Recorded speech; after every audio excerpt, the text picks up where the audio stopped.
여러분 안녕하세요. 오늘은 운동량 보존 법칙에 대해서 공부하도록 하겠습니다. 오늘의 학습 목표는 물체의 1차원 충돌에서 충돌 전후 운동량 보존을 이용하여 속력의 변화를 정량적으로 예측할 수 있는 것이 바로 학습 목표가 되겠습니다. 먼저 도입부터 들어갈까요? 자, 먼저 뭐가 나왔죠? 우주왕복선 로켓이 나왔죠?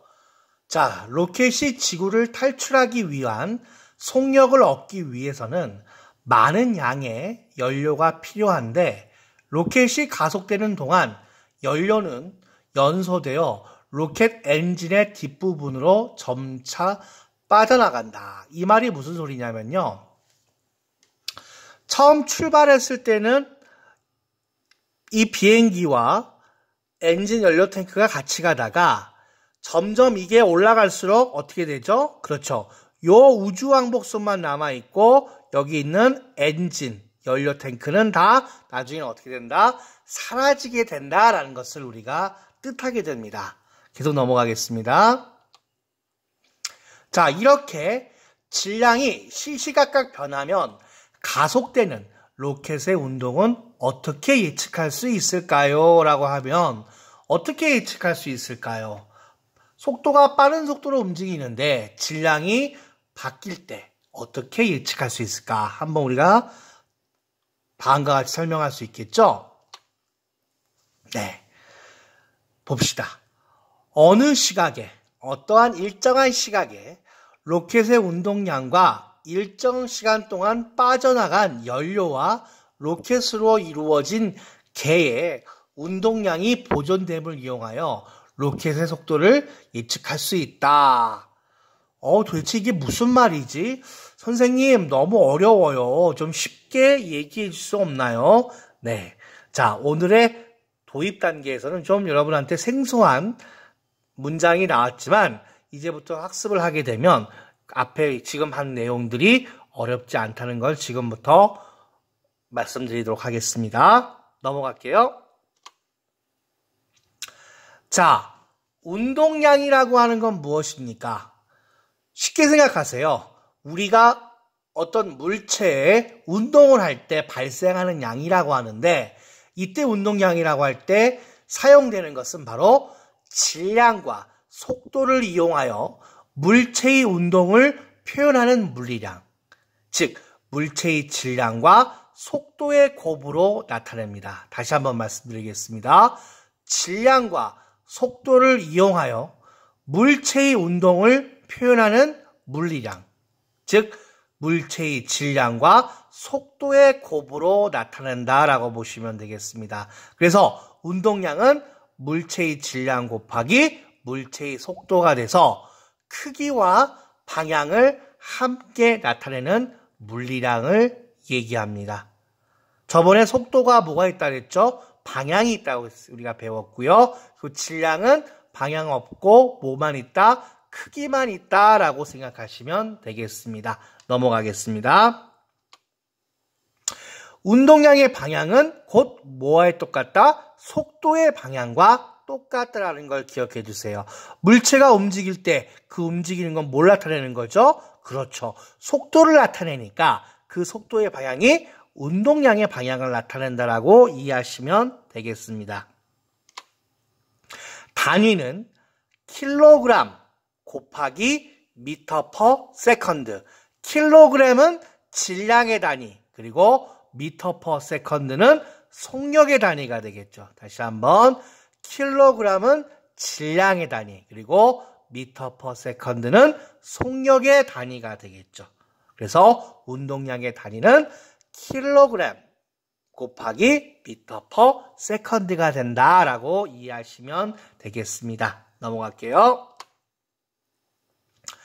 자, 그러면 운동량과 힘의 관계에 대해서 배워보도록 하겠습니다. 자, 이것은 어떤 공식이냐? 물체에 가한 힘은 시간에 따른 물체의 운동량 변화량과 같다. 쉽게 얘기하면 물체에 가한 알짜 힘은 운동량, 물체의 운동량 변화량에다가 시간을 나눠준 값을 뜻합니다. 선생님, 우리 힘 F는 뉴턴 제2법칙에서 F 이퀄 ma라고 배웠잖아요. 네, 맞아요. 질량 곱하기 가속도라고 배웠는데 여기서 뉴턴 제2법칙의 다른 표현으로서 F 이퀄 ma로 뭐 할 수 있다? 유도할 수 있습니다. 어떻게 해요? 자, 공식이 나와 있죠? 자, 보시면 힘 F는 분자에 뭐가 있습니까? 델타 P, 운동량의 변화량이 되겠습니다. 죄송합니다. 그리고 분자는 델타 T, 시간이 되겠죠. 그러면 델타 P는 어떻게 바꿀 수 있느냐? 질량 곱하기 속도로 바꿀 수가 있겠죠. 다시 한번 운동량의 변화량에서 P는 질량 곱하기 속도 V가 되겠죠. 그러면 여기서 질량은 일정하니까 질량을 왼쪽으로 빼내고 뭐가 남을까요? 분자에는 델타 V, 속도 변화량 나누기 델타 T, 시간이 되겠죠. 그러면 델타 V에서 나누기 델타 T는 뭐예요? 그렇죠. 가속도가 되겠죠. 그래서 ma로 바꿀 수 있는 것입니다. 다시 한번 설명할게요. 힘 F는 델타 P 나누기 델타 T가 되는데 여기서 델타 P는 운동량의 변화량이고 델타 T는 시간이 되는데요. 델타 P, 운동량의 변화량은 델타, 가로 열고 질량 m 곱하기 속도, 가로 닫기요. 그 다음에 나누기 시간 델타 T가 되는데 질량은 일정하기 때문에 왼쪽으로 따로 뽑아내고 그리고 나서 델타 V, 속도 변화량에다가 나누기 델타 T가 돼서 ma, 델타 T분의 델타 V는 뭐가 된다? 가속도가 된다. 그래서 F 이퀄 ma로 유도할 수 있습니다. 자, 이 공식 이해해 주세요. 넘어가겠습니다. 자, 물체에 R자 힘이 작용할 때 바로 운동량이 변한다. 가장 대표적인 예로 우리가 번지 점프대에서 떨어지는 사람은 운동 방향으로 R자 힘을 받아 운동량이 점점 더 증가한다. 왜 운동량이 증가할까요? 그렇죠. 질량이 일정한 반면에 뭐가? 속도가 점점 증가하기 때문에 라고 생각하시면 되겠죠. 이렇게 이해하시면 되겠고요. 자, 물체에 R자 힘이 작용하지 않을 때, 즉 힘의 합력이 0일 때는 운동량이 변하지 않습니다. 다시 한번 물체에 R자 힘이 작용하지 않을 때, 즉 힘의 합력이 0일 때는 뭐가 돼요? 운동량이 변하지 않는다. 즉 관성의 법칙을 생각하시면 되겠죠. 우주에서 R자 힘을 받지 않는 우주인은 시간이 지나도 처음에 계속해서 일정한 운동량, 변하지 않는 운동량의 값으로 유지된다. 관성의 법칙을 이해하시면 되겠습니다. 자, 확인하기로 가겠습니다. 정지해 있는 무거운 자동차와 움직이는 가벼운 스케이트보드가 있습니다. 자, 그럼 보겠습니다. 무거운 자동차는 정지해 있으니까 속도가 얼마가 될까요? 제로가 되겠죠. 그쵸? 그럼 무거운 자동차는 운동량이 있을까요? 그렇죠. 없죠. R자 힘이 0이라는 뜻이죠. 그래서 무거운 자동차의 운동량은 얼마가 된다? 0. 그리고 움직이는 가벼운 스케이트보드에는 운동량이 존재하겠죠. 왜요? 질량이 있고 뭐가 있으니까? 속도가 있으니까. 벌써 이런 식으로 해석하면 되겠죠? 어느 쪽이 질량이 더 클까요? 당연히 무거운 쪽인 자동차가 더 크겠죠. 자, 그 다음 어느 쪽이 운동량이 더 클까요? 자, 아무리 자동차가 무거워도 속도가 얼마나 그랬죠?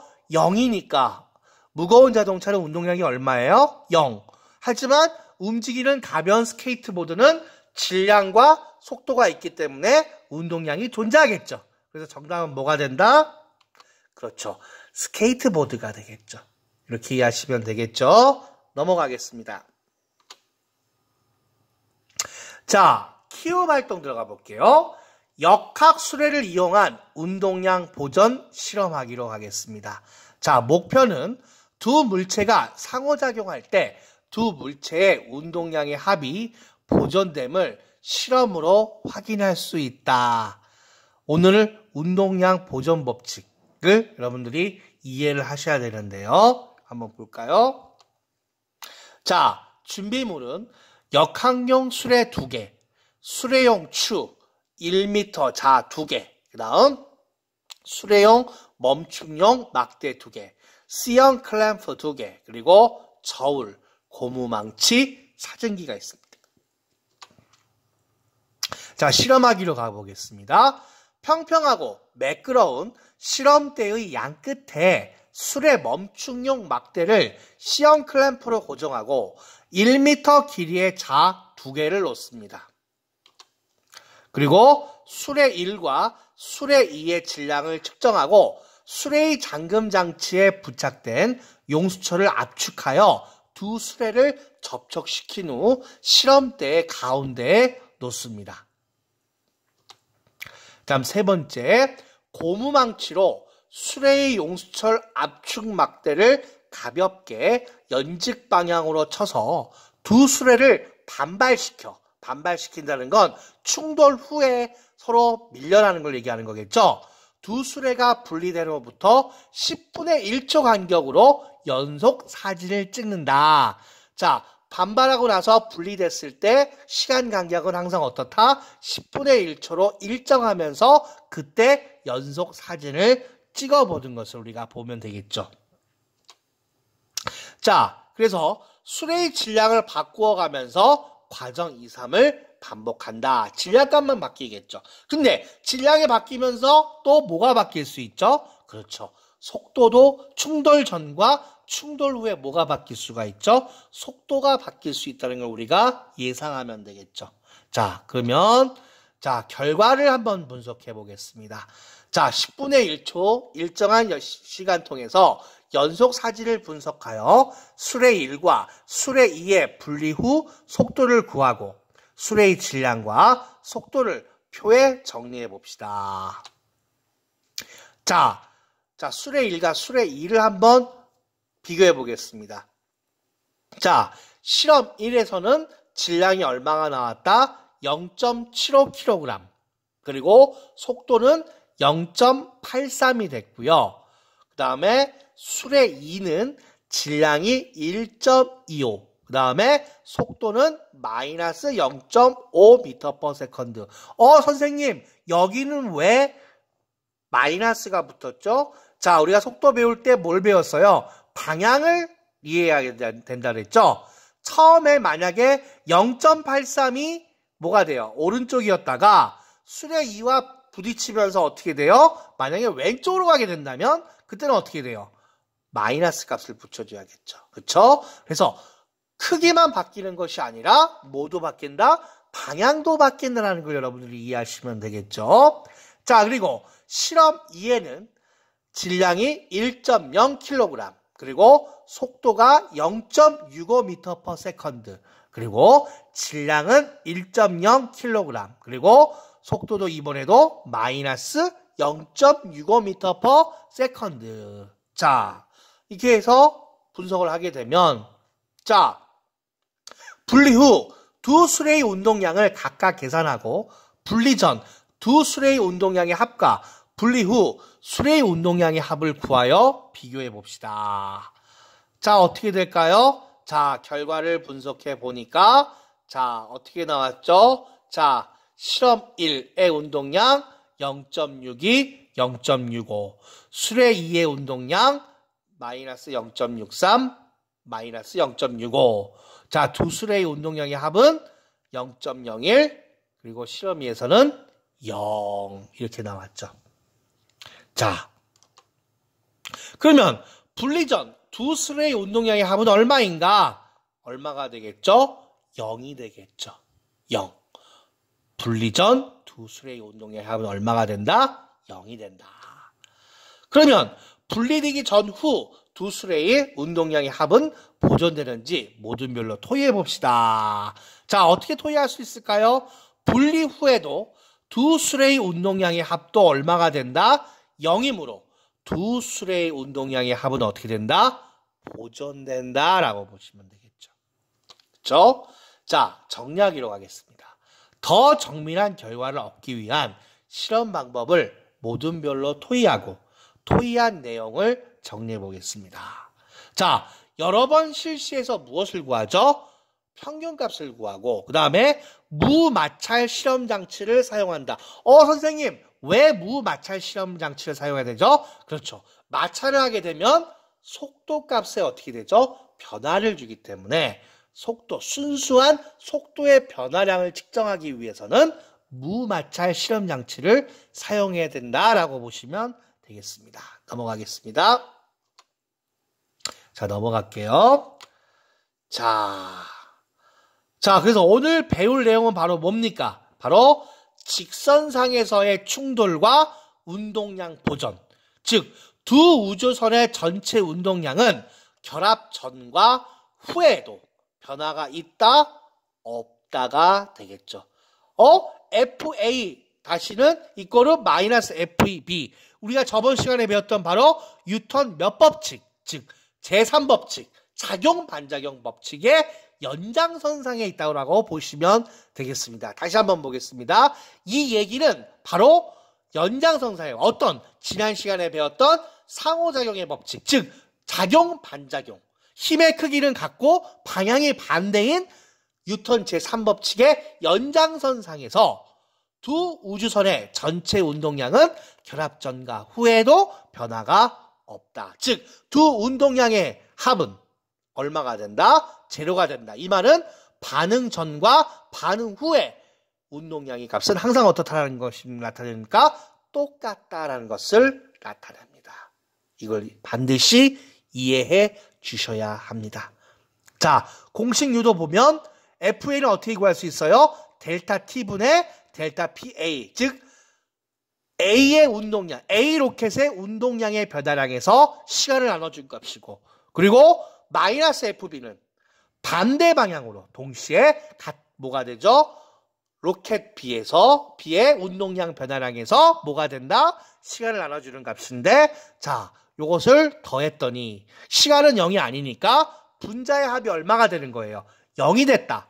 즉 다시 말해서 반응 전의 운동량의 합과 반응 후의 운동량의 합은 같다. 다시 한번, 반응 전의 운동량의 합과 반응 후의 운동량의 합은 항상 같다.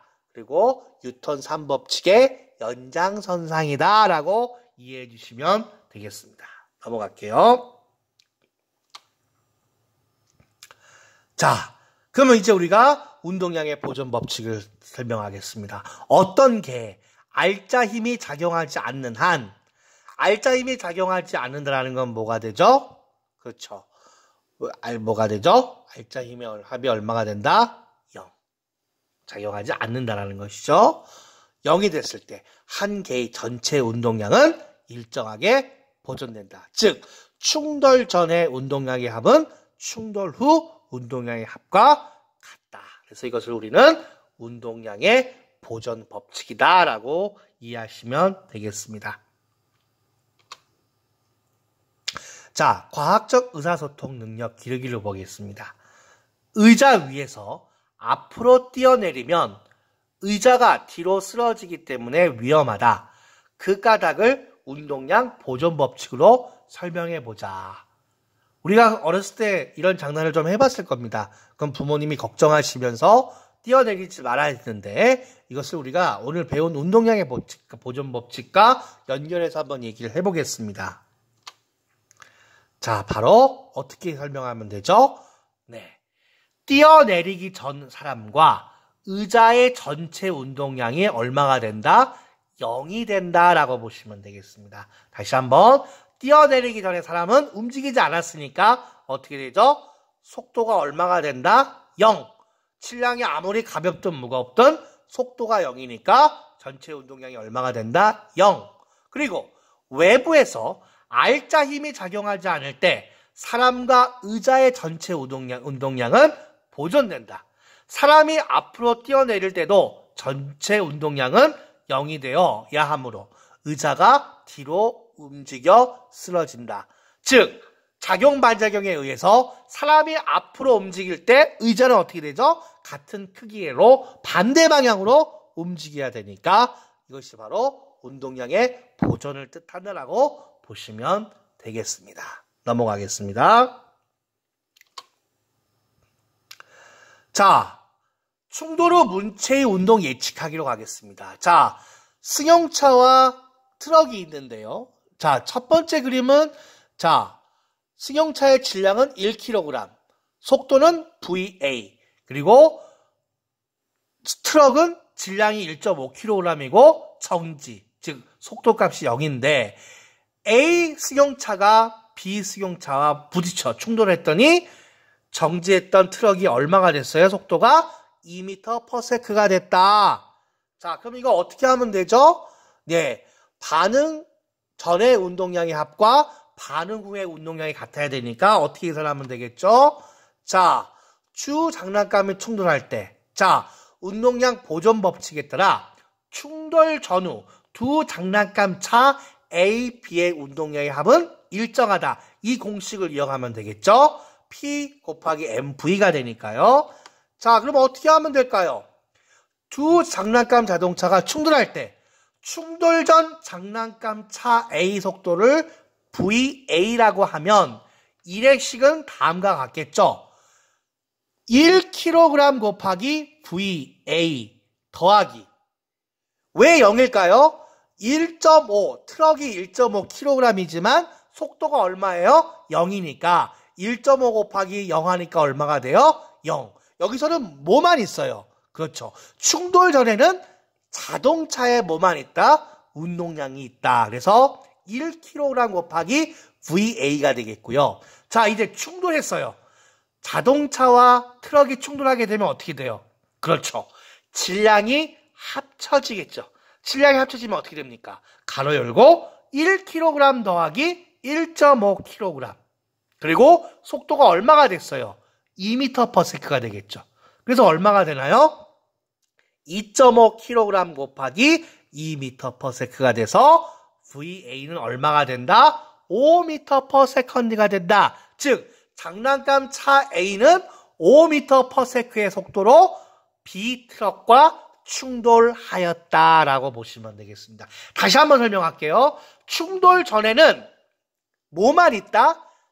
즉 질량이 1kg인 승용차만 운동량이 있고요. 트럭은 뭐가 있어요? 속도가 0이니까 운동량이 없으니까 충돌 전에 운동량의 합은 얼마다? 1kg 곱하기 VA가 되겠고 충돌 후에는 자동차와 트럭이 합쳐지니까 1kg 더하기 1.5가 되면서 곱하기 얼마가 된다 그랬죠? 2m/s가 되니까 VA는 얼마가 된다? 5m/s가 된다. 그래서 장난감 차 A는 5m/s의 속도로 뭐가 된다? 트럭 B와 충돌했다라고 보시면 되겠습니다. 넘어갈게요.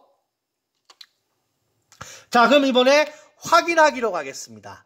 정지에 있는 질량이 얼마다? 4 곱하기 10의 5승kg인 우주정거장에 질량 1 곱하기 10의 5승kg인 우주왕복선이 0.1m/s의 속도로 접근하여 결합하면 결합 후 속도의 크기는 얼마가 되겠는가? 자, 이것도 어떤 원리를 쓰면 될까요? 그렇죠. 충돌 전의 운동량과 충돌 후의 운동량이 어떻다? 같다. 그러면 충돌 전에서 0인 것은 뭐예요? 그렇죠. 우주정거장은 운동량이 있어요? 없어요? 무겁지만 속도가 0이니까 0이고 뭐만 있어요? 그렇죠. 질량이 1 곱하기 10의 5승kg인 우주왕복선만이 뭐가 돼요? 0.1 곱해서 뭐가 됐다? 운동량이 있어요. 그러면 충돌 후에는 어떻게 돼요? 두 우주정거장과 우주왕복선의 뭐가 돼요? 질량을 합치고 그리고 곱하기 속도라고 놓으면 되겠죠. 맞습니까? 자, 그럼 풀이 과정을 보여드리겠습니다. 자, 풀이 과정을 보여드릴게요. 자, 풀이 과정입니다. 자, 풀이 과정은, 자, 천천히 갈게요. 어떻게 된다고요? 자, 충돌 전의 운동량은 뭐와 똑같다? 충돌 후에 뭐와 똑같다? 운동량이 같다. 다시 한번. 충돌 전의 운동량은 뭐와 똑같아? 충돌 후의 운동량이 똑같다. 자, 그럼 어떻게 하면 될까요? 자, 처음에 우주왕복선 질량 얼마예요? 우주정거장 4 곱하기 10의 5승 kg 곱하기 0m/s 더하기 뭐가 돼요? 1 곱하기 10의 5승 kg 곱하기 얼마가 된다? 0.1 m/s. 다시 한번 4 곱하기 10의 5승 kg 곱하기 0 m/s 더하기 뭐가 된다? 1 곱하기 10의 5승 kg 곱하기 0.1 m/s. 이게 바로 뭐예요? 충돌 전 운동량이 되겠고, 그 다음 충돌 후에는 뭐가 된다 그랬어요? 자, 질량을 더하라 그랬죠. 4 곱하기 10의 5승 더하기 1 곱하기 10의 5승 kg 곱하기 속도를 모르니까 얼마로 놓는다? x/s. 다시 한번 질량을 더해주세요. 4 곱하기 10의 5승 더하기 1 곱하기 10의 5승 kg 곱하기 x/s.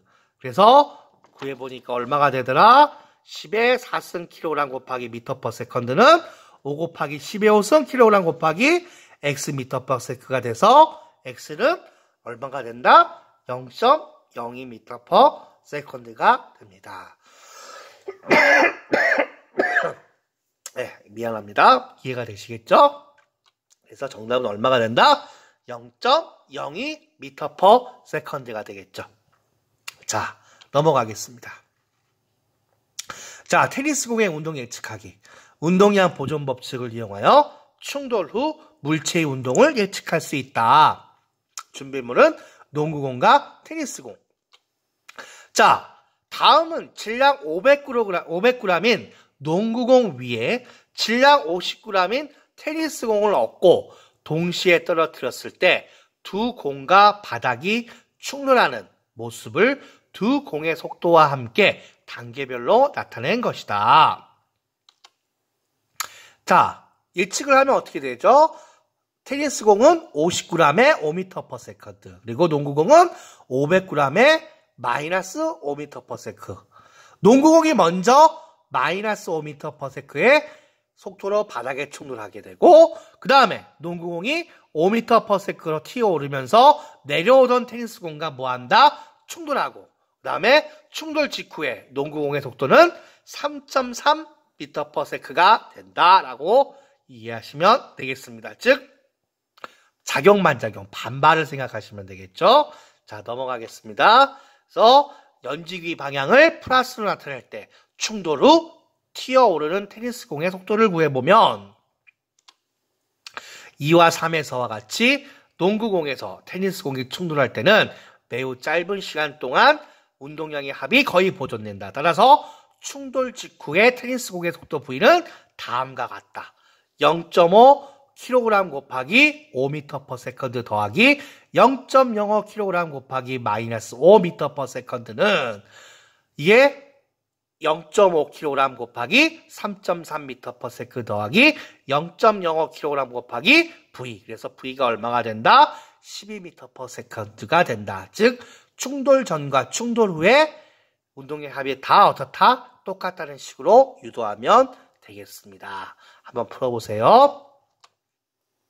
자, 위와 같이 농구공이 테니스공을 얹혀서 떨어뜨렸을 때 튀어오르는 테니스의 공을 운동을 예측하고 그렇게 생각한 가닥을 써보자. 바로 뭐가 되죠? 테니스공은 처음 높이보다 훨씬 더 높이 튀어오른다. 즉, 충돌 직전 테니스공의 속력보다 충돌 직후에 테니스 공격의 속력이 더 크기 때문에, 더 반발 힘이 더 받았기 때문에 뭐가 된다? 속력이 더 커졌다 보시면 되겠죠. 이해가 되시나요? 자, 이렇게 해서 가만히 놓고 또 이렇게 관찰하면은 이런 식으로 뭐가 된다? 높이 튀어오르게 된다는 걸 우리가 예측할 수가 있겠죠. 그쵸? 자, 그러면 운동량 보존 법칙을 이용해서 충돌 후 테니스공의 운동량을 설명해 봅시다. 설명하기. 자, 여기선 뭐가 되죠? 2와 3에서 충돌하는 매우 짧은 시간 동안 농구공과 테니스공의 운동량의 합은 보존되므로 농구공과 테니스공이 충돌하면서 농구공의 윗방향 운동량이 조금 줄어들고 테니스공의 운동량은 같은 크기만큼 윗방향으로 증가한다. 그런데 농구공이 테니스공보다 질량이 훨씬 크기 때문에 농구공의 윗방향 속력이 감소하는 크기보다 테니스공의 윗방향 속력이 증가하는 크기가 훨씬 크다. 이렇게 이해하시면 되겠습니다. 자, 한번 읽어보시면 되겠습니다. 자, 토의해보고, 자, 내용을 정리해보면, 자, 내용 정리하기, 운동량, 알짜 힘, 개. 자, 어떤 개에 알짜 힘이 작용하지 않는 한, 개 전체 운동량은 일정하게 보존된다. 자, 생각 정리하기. 어떤 우주 탐사선이 목성의 공전 방향과 반대 방향으로 목성에 접근하였다. 이후 우주 탐사선은 중력을 이용하여 목성을 돌아서 접근하던 방향과 반대 방향으로 멀어져 갔다. 반대가 되겠죠? 자, 이때 우주 탐사선의 속도의 크기는 어떻게 변할까? 우주 탐사선의 이러한 항해법이 어떤 도움이 될지 생각해 보자. 어떤 도움이 있죠? 네. 우주 탐사선의 속도의 크기는 크게 증가한다. 적은 에너지를 사용해서 우주 탐사선의 속도의 크기를 증가시킬 수 있다라고 이해하시면 되겠습니다. 자, 그래서 다음 시간에는 충격량과 운동량의 관계를 이해하고 일상생활에서 충격을 감소시키는 예를 찾아 설명해 보기로 하겠습니다. 수고하셨습니다.